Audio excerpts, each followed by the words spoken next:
আজ আমি এমন একটা শারীরিক বিষয় নিয়ে কথা বলবো যেটা আমরা অনেক সময় অবহেলা করি অথবা গুরুত্ব দিতে চাই না। আমি বলবো পাইলস বা রেক্টাল ব্লিডিং অথবা কোষ্ঠকাঠিন্য নিয়ে।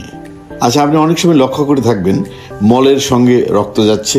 লজ্জা না, এটা কিন্তু ওয়ার্নিং সাইনও হতে পারে। পাইলস বা রেক্টাল ব্লিডিং বা দীর্ঘদিনের কোষ্ঠকাঠিন্য এগুলো লুকিয়ে রাখার বিষয় নয়।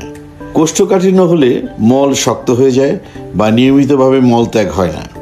দীর্ঘদিন এমন হলে টয়লেটের সময় বেশি চাপ দিতে হয়, এতে মলদ্বারের রক্তনালী ফুলে গিয়ে পাইলস হতে পারে।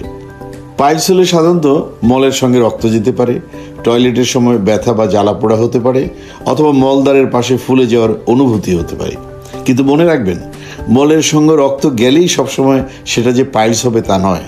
কিছু ক্ষেত্রে এটি অন্য রকমের গুরুতর রোগের লক্ষণও হতে পারে, যে লক্ষণগুলো অবহেলা করা যাবে না। বারবার রক্ত যাওয়া, দীর্ঘদিন কোষ্ঠকাঠিন্য, টয়লেটের সময় ব্যথা, মলদ্বারের পাশে ফুলে যাওয়া, ওজন কমে যাওয়া বা দুর্বল লাগা, এরকম ভাবলে অবশ্যই ডাক্তারের শরণাপন্ন হবেন। বেশি করে পানি পান করুন, শাকসবজি খান, আঁশযুক্ত খাবার খান, নিয়মিত হাঁটুন। আর টয়লেটের অনুভূতি আসলে চেপে রাখবেন না।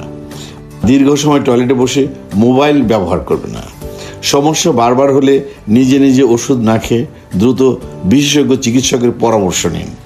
লজ্জা নয়, সচেতনতা জরুরি।